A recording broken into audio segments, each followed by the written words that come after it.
Welcome back to week 7 of Mass Communication 100. This video will go over part 3 of chapter 8, which deals with social issues that are tied to newspapers and print journalism.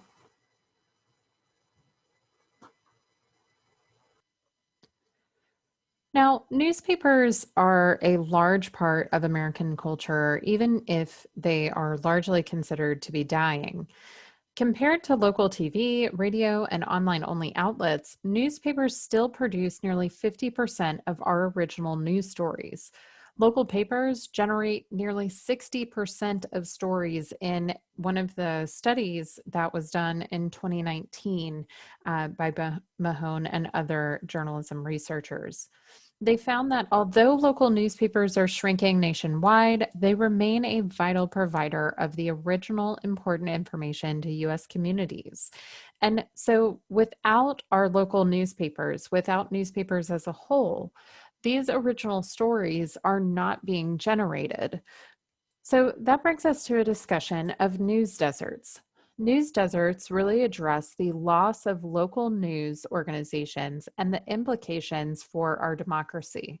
Now, UNC actually has a wonderful resource on news deserts that you'll be using within your discussion question that looks at the trends of news deserts. News deserts are those that either have no newspapers or only have one newspaper and therefore are in danger of not having news. And uh, in the United States, 200 counties don't have a local newspaper. Half of all counties only have one newspaper, which is usually weekly.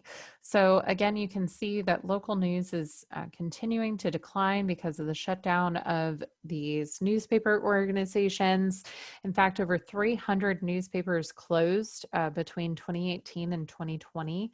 6,000 journalists were no longer working in the industry. Print circulation declined by 5 million. We had a consolidation in ownership, meaning that fewer companies are owning the newspapers, and 80 local online newspaper websites were established, but simultaneously 80 stopped publishing. So we broke even in these years between 2018 and 2020. You can see in Alabama, and I've not traced the state lines very well. Forgive my geography here. I was just trying to give you an idea of where our state was in this county demographic. But you can see that we have 2 counties that have no newspaper at all, but a very large part of our state only has one newspaper. And so a lot of our areas are at risk for becoming news deserts. Now, another aspect of newspapers and access to news in local communities is paywalls. Paywalls are when a newspaper website requires a fee for access. It usually denotes higher quality journalism because that organization has more funding and thus more resources. And those paywalls become the subscriptions become a revenue for the newspaper. But if you don't pay that paywall, you can't have access to the news. The Wall Street Journal really pioneered this paywall service where they blocked access to their stories. And at one point, and maybe still in for many people, they considered this the financial savior of the newspaper industry because they said, oh, people will start paying for quality news, especially in an era of misinformation. We've seen that, there are many people who are willing to pay for news. But the question that you have to ask yourself in terms of social implications and overall fairness for democracy is, when should journalists restrict a paywall? When should they bring down that paywall to allow access for all?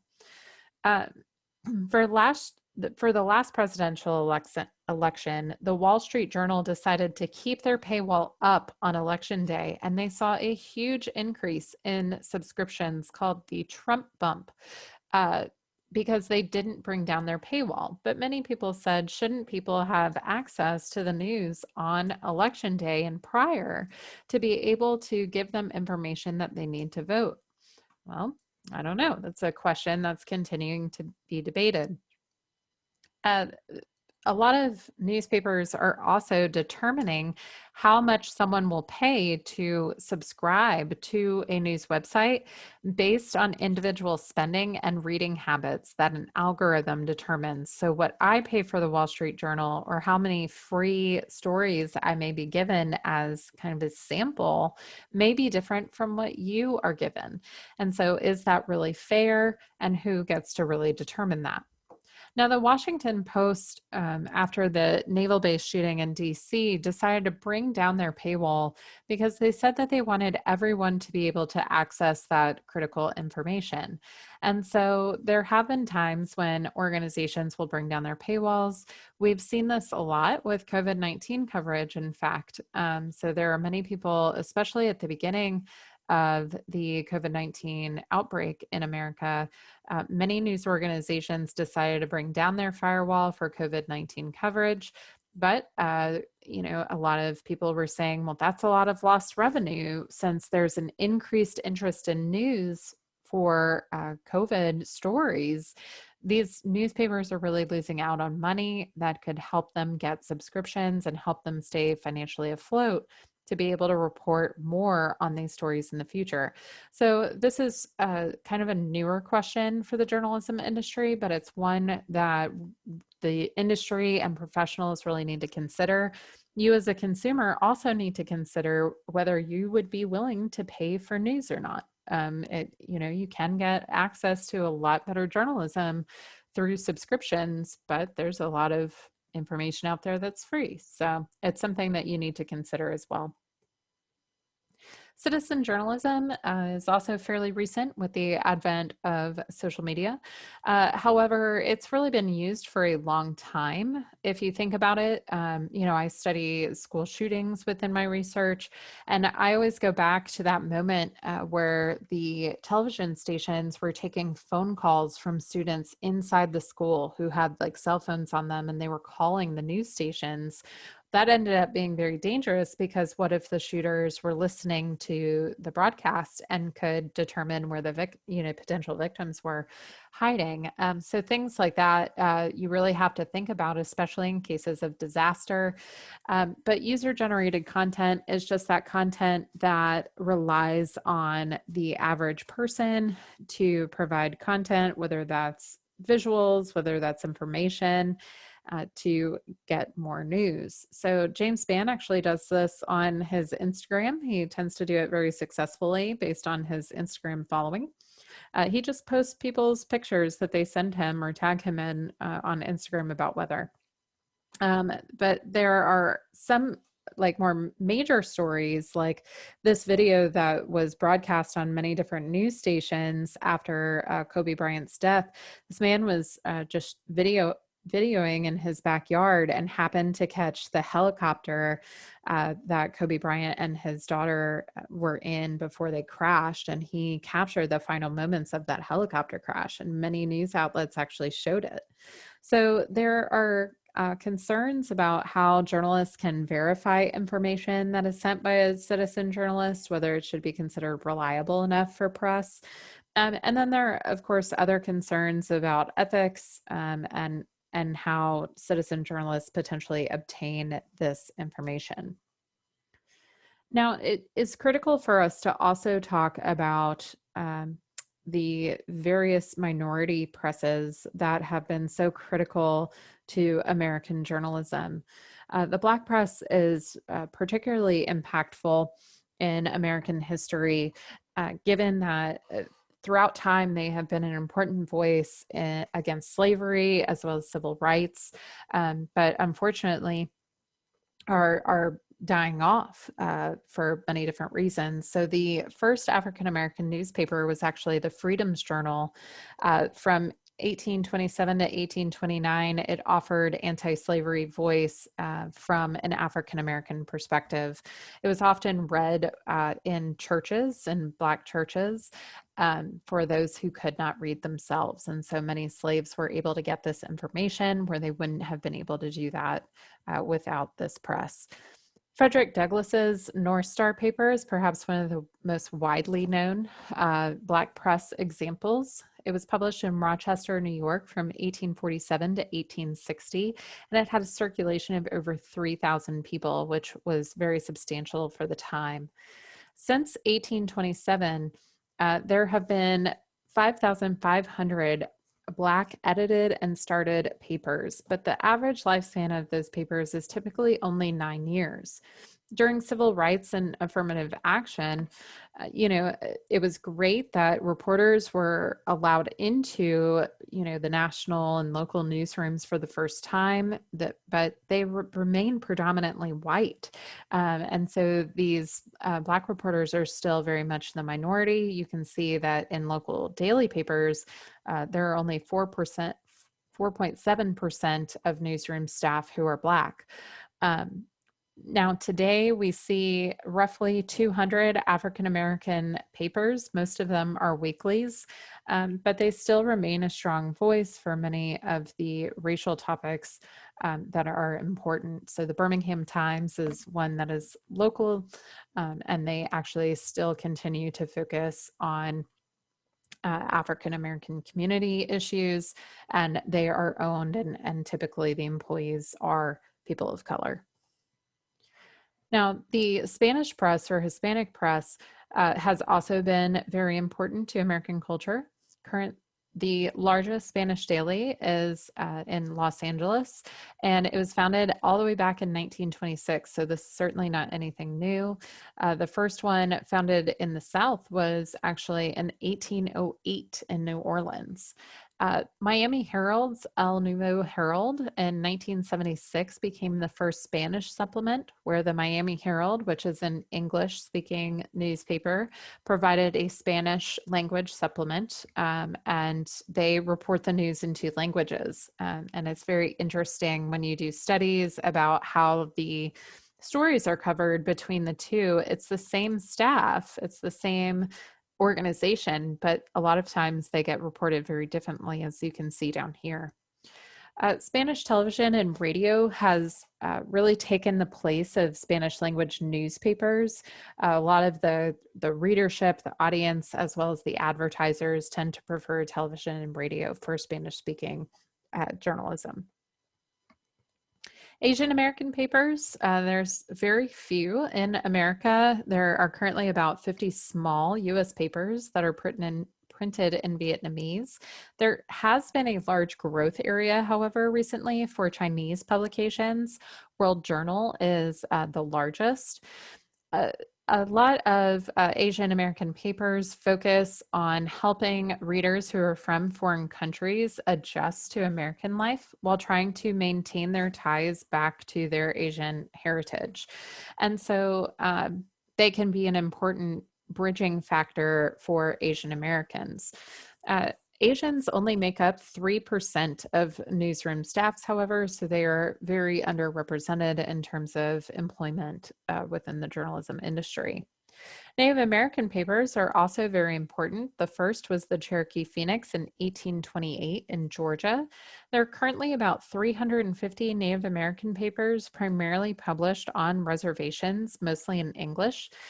They help educate tribes about their heritage and build solidarity. A lot of these Native American publications also cover gaming and its economic influence for the Native American tribes. Native Americans only make up 0.37% of newsroom staffs, however, so they are also underrepresented in the traditional newsroom.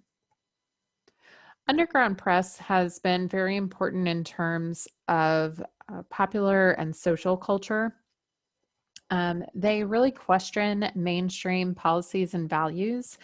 They provide voice to radical opinions and others who would normally be excluded from the mainstream press. A lot of underground press don't have regular publication because a lot of underground press journalists are working part-time or volunteer. But one of the first and largest underground press publications is the Village Voice, which is in Greenwich Village. Started in the 50s, and these are typically distributed for free. They're funded by ads, but as a cultural issue becomes mainstream, as it becomes popular, a lot of these underground press operations are kind of taken from by the mainstream press to expand the mainstream cultural coverage, which some argue is good because it allows for a larger audience, while others argue that it kind of jeopardizes the true voice of that movement. So you can see how the Village Voice has affected our culture over time, in terms of the LGBTQ plus community, in terms of civil rights, even gender equality, and pop culture. So I want to leave us with this quote from John Maxwell Hamilton: "Journalism, like democracy, is not something that is achieved. It is a work in progress, and not every day is as good as the last." As studies continue to show that readers and other audiences are losing faith and trust in journalism, I think it's important for us as both consumers and potential media writers to understand that journalism is a work in progress, and we have the ability, through the ways that we write, through the ways that we consume news, to really shape it and continue to drive it towards something that will last and support a better democracy. So that is in your hands as media consumers and as potential media writers, and something that I take very seriously. I hope you will too. But newspapers are a wonderful place where democratic issues can come alive and really take shape and change the world. So I love journalism. It's always been a passion of mine. So now that we've talked about some of the pressing social issues that the industry is grappling with in terms of print journalism, I want you to hear from a print journalist. So I have invited Shalise Macklin to talk about her experience as a journalist, particularly a minority journalist, in order to give us perspective on the industry. Now, please keep in mind this was recorded in 2020, so you may hear time references that are out of date. However, the majority of her lecture or conversation with me still very much applies. Um, Also, please know that some exam questions will come from our guest speaker videos, so do make sure you watch that. I hope that you find them very informative and interesting from someone's perspective who actually works in these industries we are studying. In addition, make sure you do your discussion posts. There are two this week. As always, the replies are due on Friday. Or I'm sorry, your original post is due on Friday, with your replies to your peers due on Sunday at midnight. So please be cognizant of those deadlines. Make sure you read chapter 9 prior to watching the videos next week for the magazines module. And then finally, just a friendly reminder that those digital literacy worksheets are due Monday, March 1st. I do not suggest you wait on those. There are lots of them, 10 worksheets in total. So make sure that you carve out enough time for you to do those. They are worth a lot of points and can help you make up for any bad points on an exam. So please make sure that you are doing those. No late digital worksheets will be accepted. I hope you guys have a wonderful week. We are almost halfway through the semester and we are learning so much already. I was very pleased with exam grade 1. So if you have questions, as always, please feel free to reach out to me. But if not, I hope you have a great rest of your week, and I will see you next week for our magazine module.